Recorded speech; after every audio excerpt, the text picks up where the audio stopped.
Minasyaitonirrajim. Bismillahirrahmanirrahim. Assalamualaikum warahmatullahi wabarakatuh. Waalaikumsalam warahmatullahi wabarakatuh. Alhamdulillahirabbil alamin wa asyhadu an la ilaha illallah wahdahu la syarika lah wa asyhadu anna sayyidina Muhammadan abduhu wa rasuluhu. Allahumma shalli wa sallim wa barik wa karim wa 'azim ala sayyidina Muhammad Allahumma shalli wa ala ali sayyidina Muhammad wa azwajina Muhammad wa ashabi sayyidina Muhammad wa ala dzurriyyati sayyidina Muhammad wa ala ummati sayyidina Muhammad tasliman katsira adada khalqi wa nafsi wa zinata 'arshika wa midada kalimatik. Subhanaka la ilma lana illa ma 'allamtana innaka antal alimul hakim. Rabbana ishrah lana sadrana wa yassir lana umurana ya arhamar rahimin. Allahumma arzuqna fahman nabiyyin wa habbal mursalin wa ilhamal malaikatil muqarrabin warzuqna ilman nafi'an wa qalban khashi'an wa 'amalan mutakabbalan wa rizqan halalan tayyiban katsiran mubarakan fik. Allahumma fanna bima 'allamtana wa 'allimna ma yanfa'una wa zidna ilman ya arhamar rahimin. وزدنا علما يا ارحم الراحمين وزدنا علما يا ارحم الراحمين. اللهم نسألك العفو والعافية والمعافاة دائما في الدين والدنيا والآخرة. اللهم بارك لنا في رجب وشعبان وباركنا رمضان. اللهم بارك لنا في رجب وشعبان وباركنا رمضان. اللهم بارك لنا في رجب وشعبان وباركنا رمضان. صلى الله على محمد النبي وعلى آله وسلم. الحمد لله رب العالمين. آمين آمين يا رب العالمين. Segala puji dan syukur kehadirat Allah Subhanahu wa taala yang mana di ini malam kita masih dikumpulkan oleh Allah di majlis yang mulia ini dalam keadaan iman wal Islam, dalam keadaan sehat wal afiah, sehingga kita bisa terus bermuajahah, berkumpul bersilaturahmi. Mudah-mudahan dengan silaturahmi Allah selalu berikan kita keberkahan. Amin. Allah berikan kita sehat, panjang umur dalam taat kepada Allah Subhanahu wa taala. Allah mudahkan, lancarkan dan kabul semua hajat-hajat kita. Dan mudah-mudahan pula yang terpenting Allah jaga dan pelihara iman Islam kita sampai akhir hayat kita. Amin ya rabbal alamin. Salawat teriring salam selalu tercurahkan kepada junjungan alam Sayyidina wa Maulana Muhammadin. Allahumma sholli wa sallim barik alaihi. Keluarganya, para sahabatnya, pengikut-pengikutnya dan juga kita selaku umatnya hingga yaumil qiyamah nanti. Mudah-mudahan kita selalu diaku sebagai umatnya Nabi besar Muhammad SAW. Nanti kita dalam keadaan husnul khatimah. Amin. Di akhir hayat kita mengucap kalimat la ilaha illallah Muhammadur Rasulullah dalam bimbingan dan tuntunan Sayyidina Muhammad SAW. Kelak di dalam surga bisa berjumpa dan berkumpul dengan Sayyidina Muhammad SAW dan keluarganya. Amin amin ya rabbal Alamin. alamin. Ketahuilah bahwasanya setiap insan selagi dia masih hidup, dia pasti bakalan berjumpa dengan permasalahan. Namanya orang hidup pasti bakalan berjumpa dengan permasalahan. Yang penting kita bijaksana dalam menyikapi permasalahan tersebut.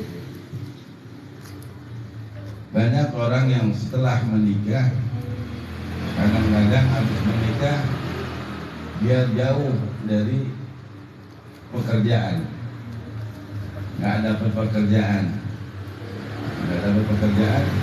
Adapun lagi keadaan kerja, ketika dia nikah selesai pekerjaannya. Terkadang sengaja Allah berikan itu semua bagi orang-orang yang, terutama orang-orang yang berdagang, berniaga. Beda cerita dengan orang yang bekerja. Kalau orang bekerja itu sudah pasti ada gajinya setiap tahun. Makanya Nabi ngajarin kita berniaga, berdagang. Bukannya berarti kerjanya bagus kerja.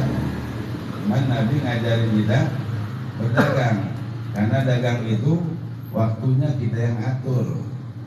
Jadi ibadah kita enggak terlewatkan. Dan orang yang berdagang itu dipertaruhkan keyakinannya kepada Allah Subhanahu wa taala. Dipertaruhkan keyakinannya kepada Allah Subhanahu wa taala. Karena dia berdagang, rezekinya gimana yang beli. Tapi kalau orang kerja, dia udah jelas tiap bulan ada gajinya. Tapi kalau orang yang berdagang, dipertaruhin untuk keyakinannya. Bahwasanya nggak mungkin dia kata nggak ada yang beli di dagangan. Kalau dia punya keyakinan kencang sama Allah, insya Allah dagangannya bakalan laris. Tapi kalau dia takut dalam berdagang, begitupun berarti kan hitungannya ragu. Kalau dia takut berarti dia ragu. Ini laku kagak ya? Nah, kan seperti itu. Tapi ketika dia ragu seperti itu, maka Allah pun akan ragu. Makanya kalau orang yang berdagang itu 100% keyakinannya harus kepada Allah Subhanahu wa taala. Beda dengan orang yang kerja. Dan nikmatnya orang yang berdagang itu waktu kita yang ngatur. Ini hari mau buka, besok mau tutup nggak jadi masalah. Bosnya dia, anak buahnya dia, semuanya dia, nggak ada ibarat kata nggak kerja, iya, nggak kerja. Ibarat kata nih hari udah kebanyakan duitnya, nih hari capek lah, istirahat dulu, kan enak bisa begitu. Ibarat kata beda sama orang yang kerja. Nah ini kadang-kadang suka dihampiri rasa khauf, rasa takut. Rasa takut enggak laku, rasa takut kagak ada yang beli, enggak habis di dagangan. Itu hal yang wajar, siapapun pasti bakalan seperti itu kalau orang berdagang. Tapi kalau dia selalu berkaitkan diri hatinya kepada Allah Subhanahu wa taala, insyaallah ibarat kata dia mau laku mau kagak, Allah yang atur udah. Dia mau ada yang beli mau kagak itu udah aturan Allah. Karena udah dekatnya diri dia sama Allah. Dia udah bergantung, bertawakal. Benar ya? Dia udah bergantung, bertawakal dirinya kepada Allah Subhanahu wa taala. Makanya kadang-kadang orang yang baru nikah juga kebingungan mau dagang apa, mau kerja apa, baru nikah. Makanya kadang-kadang juga dari faktor ekonomi banyak juga perceraian. Dari faktor ekonomi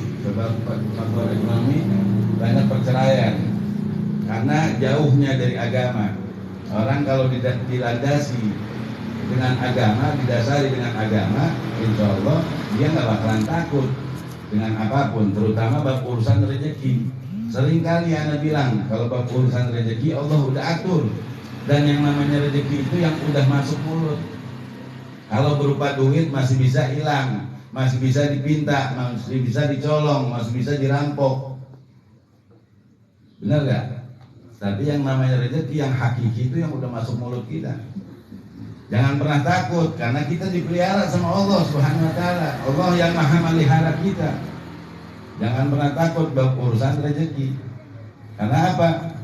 Ketika kita memelihara binatang, ini sering banget yang bicara tentang perihalnya. Contohnya, ketika kita melihara binatang, kita melihara ikan, kita melihara kucing, kita melihara burung.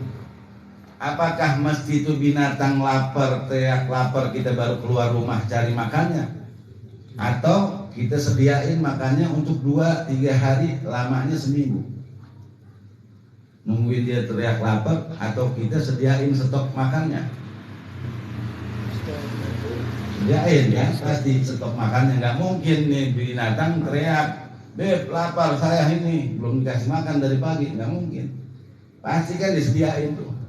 Kita punya rasa kasih sayang seperti itu untuk binatang, kepada binatang. Dari siapa? Rasa kasih sayang itu semuanya dari Allah. Kita dikasih rasa kasih sayang itu terhadap binatang dari Allah Subhanahu wa taala. Makanya banyak ibarat kata orang yang melihara binatang itu banyak hikmah yang dia dapetin, terutama untuk dirinya sendiri.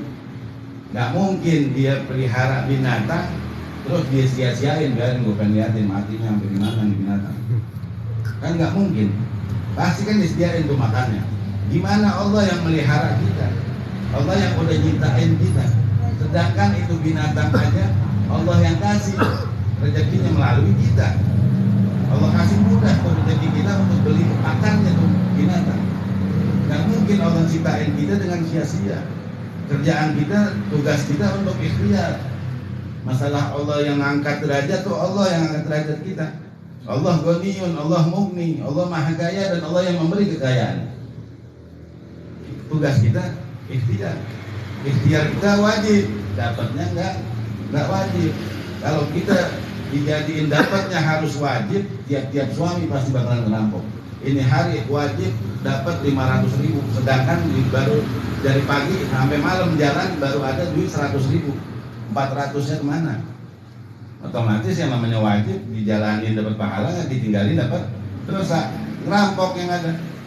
Kan begitu yang namanya wajib. Makanya dibalik, ikhtiarnya yang wajib, keluarnya untuk tawakal kepada Allah, dapatnya nggak wajib, mau berapa kek dibalaskan. Tapi kalau seorang laki dia bujangan aja, posisi pengangguran, yang sering kita lihat nggak ada yang ibarat sampai berhari-hari nggak makan, nggak ada. Masih ada nggak yang kita lihat begitu? Ada nggak? Bujangan nih susah bener dah, hidupnya kumuh. Ada nggak yang nggak makan sampai berhari-hari? Tetap Allah bakalan kasih itu rezekinya. Begitunya bujangan, ibaratkan pengangguran. Gimana orang yang sudah beristri? Gimana seorang laki yang sudah beristri? Udah pasti itu kan tanggungannya dia, kewajibannya dia.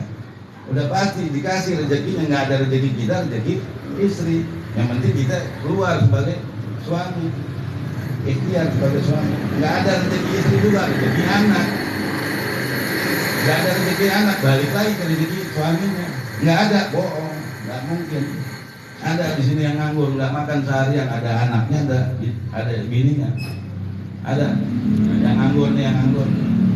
Nggak ada, pasti bakalan Allah kasih. Nah itu kan yang namanya rezeki itu seperti itu, yang masuk dalam mulut kita.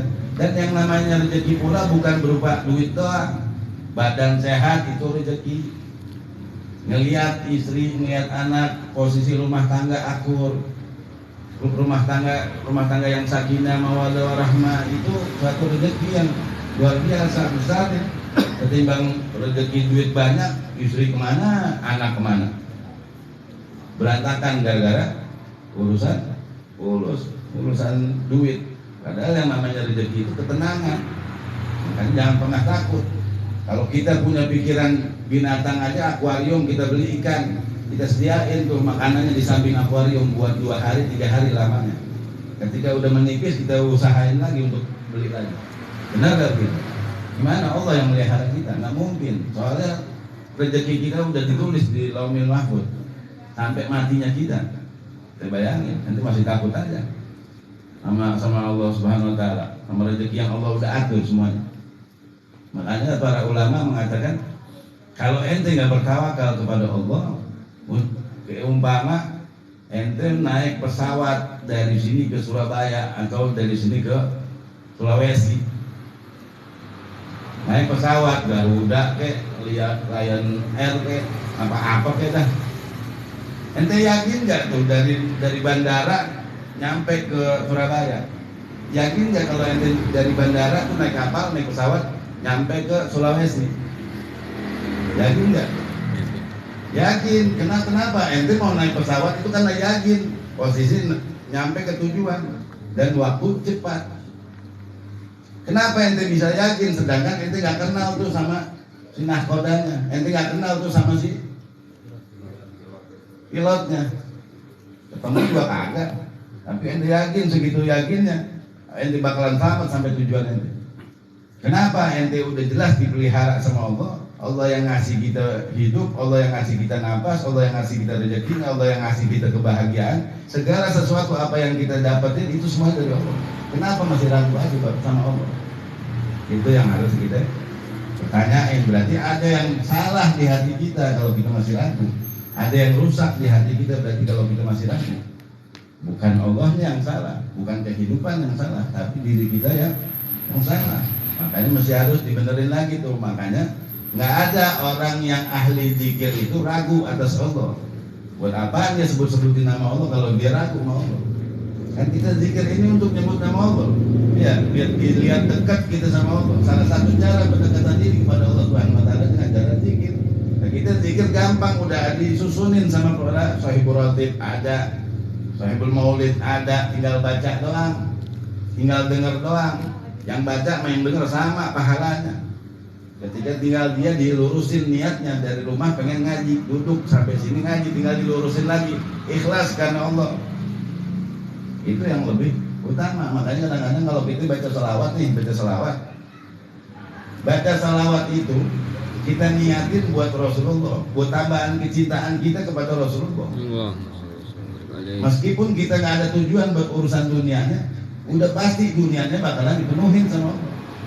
Banyak di antara kita, dari kita juga termasuk anak, baca salawat buat urusannya dunia, biar dunianya digampangin, biar dunianya diluasin. Ya, itu baca salawat kita berarti buat diri kita, bukan buat Rasulullah. Sadarin gak tuh perihal seperti itu? Kita sadarin tuh perihal seperti itu, bahwasanya bukannya salah, tetap bakalan diganjar sama Allah. Tapi lebih afdol, lebih bagus ketika kita baca salawat buat Rasulullah. Ketika kita baca salawat buat Rasulullah, nanti Rasulullah yang mintain tuh. Semua hajat-hajat kita Rasulullah yang mintain. Kalau udah Rasulullah yang minta, masa iya nggak dikasih? Nggak mungkin nggak dikasih, karena dunia ini semua dan isinya diciptain buat Rasulullah. Allahumma sholli ala Muhammad. Makanya latih hati kita biar tambah cinta, biar tambah dekat kepada Allah, biar tambah cinta, biar tambah dekat kepada Rasulullah dengan cara banyak istiqomah. Sadarin diri kita ini banyak dosa, banyak kurangnya, banyak lalainya. Sadarin diri. Ketika kita jauh daripada Rasulullah, kita punya Nabi yang sangat luar biasa terhadap umatnya, cintanya bukan lain. Tapi kita nggak pernah mau tuh bersambung melalui Rasulullah. Ya Rasulullah, ini Rasulullah cintanya sama umatnya luar biasa. Rasulullah pengen banget minta ini, tolongin kepada Allah, sampaikan kepada Allah. Nggak mungkin Rasulullah tolak. Kalau nabi-nabi terdahulu, Nabi Musa ketika ada umat yang meminta sesuatu apapun, minta kepada Nabi Musa naik ke Bukit Tursina, minta sama Allah, ya Allah si fulan minta ini, ya Allah si fulan minta ini, ya Allah. Begitu sayangnya Nabi Musa terhadap umatnya. Ya Rasulullah luar biasa sayangnya terhadap umat. Kenapa kita nggak manfaatin untuk deketin diri kepada Rasulullah untuk meminta segala sesuatu apa yang kita pengen? Sebenarnya dengan baca sholawat ini udah dibilang kelihatan semua hajat-hajat itu. Kebaca semua hajat-hajat itu sama Rasulullah. Anda tahu Habib Sehan Al-Bahar? Tahu? Ketika kita datang kepada beliau, nggak pakai ngomong kita nih. Udah kebaca tuh di atas kepala kita nih, udah kelihatan nama kita, keluarga kita, semuanya dibacain sama Habib Sehan. Itu Habib Sehan, zuriyahnya Rasul. Meskipun nantinya bakalan terjerumus lagi, digoda sama setan, tobat dan nasuha lagi. Yang penting kita ada kesungguhan untuk minta ampun kepada Allah Subhanahu wa taala. Ada kesungguhan untuk berdekat diri.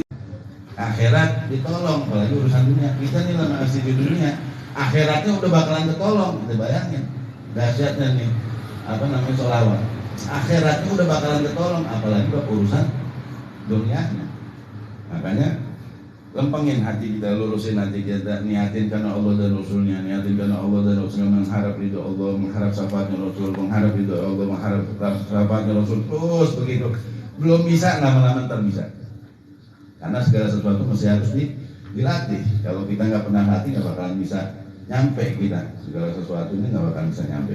Banyakin kita tawasul kepada Rasulullah, banyakin tawasul kepada zuriyahnya Rasulullah, banyakin kita tawasul kepada para aulia Allah.